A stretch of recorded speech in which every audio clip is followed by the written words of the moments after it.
What's up, investors? It's the Russian dude. What just happened in Venezuela did not just stay in Venezuela. It never does.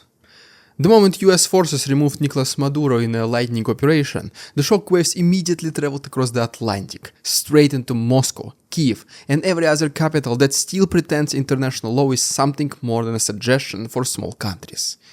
Because this was not just about Venezuela, white substance distribution, or failed dictatorship clinging to power, no. This was about something much bigger. Who is allowed to do what in the modern world? Who gets punished for it? And who gets away with it by calling it security? And Russia noticed instantly. Vladimir Putin noticed instantly. Within hours, the Kremlin rolled out a narrative so simple, so crude, and unfortunately so effective that it speaks like wildfire, that it spread like wildfire across Russian media. Trump did not remove Maduro because of democracy, illegal substances, or human rights. No, he did it for oil. Period. That storyline is now being repeated everywhere because it fits perfectly into how the Russian regime wants its people to see the world. And behind that noise sits something even more uncomfortable. This entire crisis revives an old, dirty idea that Moscow floated years ago. The idea that Ukraine and Venezuela were bargaining chips in the same geopolitical poker game. But while the Kremlin thought they were the only ones controlling the other side of the narrative, Ukraine was able to add something on their own.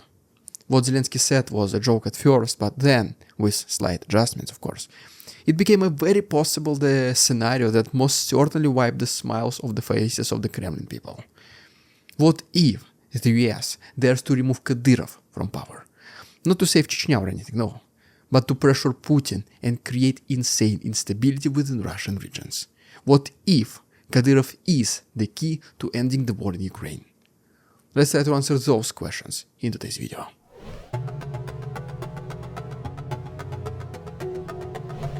The official Kremlin reaction to the US operation in Venezuela was outrage at first, condemnation, and dramatic statements about aggression and violation of sovereignty. Well, it kinda stayed the same, so don't know why I said at first. You get it. Standard playbook, basically. But you strip away the diplomatic language, what remained was a very specific accusation pushed by Russian state media and echoed by officials close to the regime. Donald Trump went into Venezuela to steal oil. Not to fight substances, not to remove a dictator, not to help the people, no, but oil. Black gold. And nothing else. This framing is incredibly important, because inside Russia it instantly clicks with decades of propaganda. Basically saying that the West does not care about values, the West does not care about diplomacy, democracy, the West only cares about resources. Therefore, whatever Russia does in Ukraine right now must also be some kind about resources, security or survival, not just imperial ambitions or Putin's madness. In one stroke, Venezuela became a mirror Russia can point at Ukraine and say, see, well, they do it too, so that's why we do it. And the scarier part is that how fast this narrative is gaining popularity. Russian talk shows, Telegram channels, state commentators are repeating the very same line. Trump used force to seize control over Venezuelan oil reserves. Just like Russia is supposedly protecting itself in Ukraine. And guess what? Then the world caught up on this explanation as well. It's no longer about the happiness of people who are now finally free from almost 13 years of dictator's rule. It's about Trump's ambitions and America's greediness. Putin himself leaned into this interpretation, indirectly reinforcing the idea that the United States behaves no differently than Russia, only just more openly and more brutally, just better marketing, basically he says. The message is aimed at two audiences. Domestically, it reassures Russia that moral outrage from the West is fake, and internationally, it steers the narrative just enough to make condemnation feel hypocritical. Strategically, it creates a very dangerous precedent. If the US can justify regime change under the banner of its own interests, then Russia feels validated doing exactly the same, or at least claiming it is. This is why Venezuela matters far beyond Latin America. It becomes a talking point, a shield, and a weapon in Russia's information war. And guess what? This is not new. Moscow has been waiting for moments like this for years, and is finally here. But wait a second. Are not Putin and Maduro kind of supposed friends and allies? Why Putin is not doing that much to help his amigo? Well, the explanation is actually much easier than expected. Let's talk about it in our next chapter.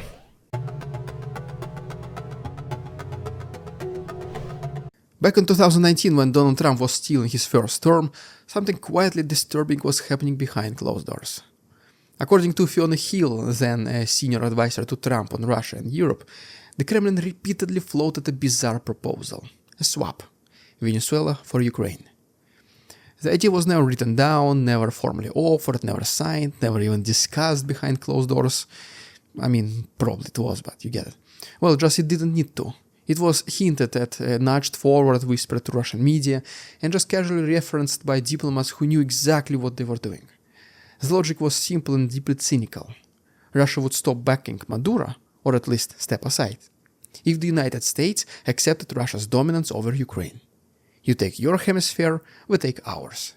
Basically a resurrection of 19th century imperial thinking dressed up as modern geopolitics.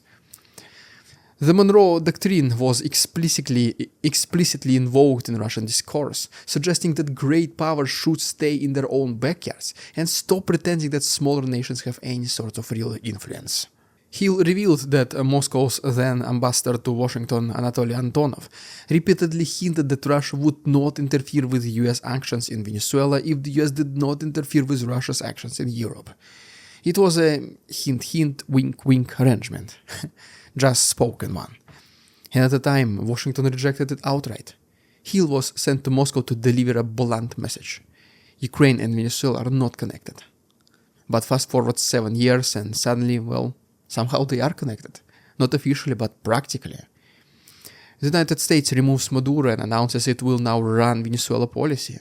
Trump revives rhetoric about Greenland, threatens Colombia, talks openly about spheres of influence, and just like that, the old Russian idea looks less insane and more prophetic.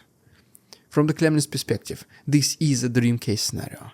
If major superpower openly assert their right to dominate regions, then Russia's war against Ukraine can be reframed as normal great power behavior, not illegal, not criminal. It's just how the world works. Just accept it, guys. And that is why Moscow never needed a formal deal. All it needed was a precedent. But you know what? Russia was not the only one who took advantage of what is happening in Venezuela. Zelensky also made some very interesting comments recently, and one of them sounds relatively possible and very serious. Let's talk about it in our next chapters. When Ukraine's President Vladimir Zelensky was asked about the US operation against Maduro, his response made headlines, partially because it sounded like humor. He laughed, he joked, and, well, then he said something that cut straight through the diplomatic noise. If this is how the United States deals with dictators, then, well, it knows what it should do next. Everyone basically understood who he meant, Vladimir Putin, of course. And the irony was brutal. Russia, which condemned the US operation as unlawful aggression, has spent nearly 4 years destroying Ukrainian cities, deporting children, and flattening infrastructure under the claim of legality and necessity. Zelensky's remark exposed that contradiction absolutely perfectly, but his tone also revealed something else. He was not actually expecting the US to send special forces to Moscow. I mean, it's impossible. He knows that the chances of Putin being kidnapped or removed by American troops are effectively zero. Unfortunately, we all guys can agree with this one. Nuclear weapons alone make it just a fantasy. Zelensky's comment instead was less a demand and more a mirror held up to the world. If dictators can be removed when it suits great powers, then stop pretending that all of this is about law. Admit it is all about the will. Former NATO ambassador Kurt Volker later suggested that Trump's move might still send a message to Putin. Not that he is next, but at least that force can be used decisively when the US chooses to act. And that alone forces the Kremlin to reassess the risks. But again, Zelensky understands reality better than anyone. Putin is not the pressure point, he is the fortress. There is, however, a weak link in his chain of command. A person who might actually get pushed to influence Putin significantly. And that person is Ramzan Kadyrov.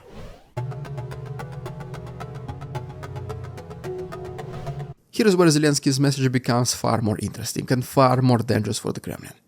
Because instead of fantasizing about Putin's arrest, he hinted at something much more realistic. Targeting Ramzan Kadyrov. Kadyrov is not just some kind of random regional leader, no, we all know that. He is the pillar of Putin's system.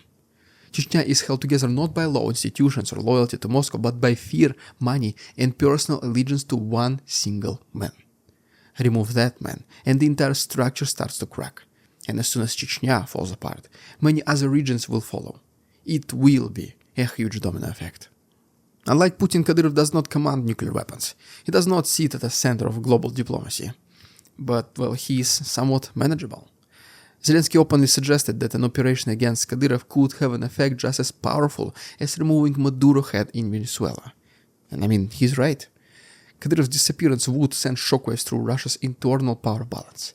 It would terrify regional elites. It would force Putin to divert attention inward. And most importantly, it would expose the fragility of the system he built. This is why the Kremlin is far more nervous about Chechnya than it ever admits. Kadyrov's rule is personal, not institutional.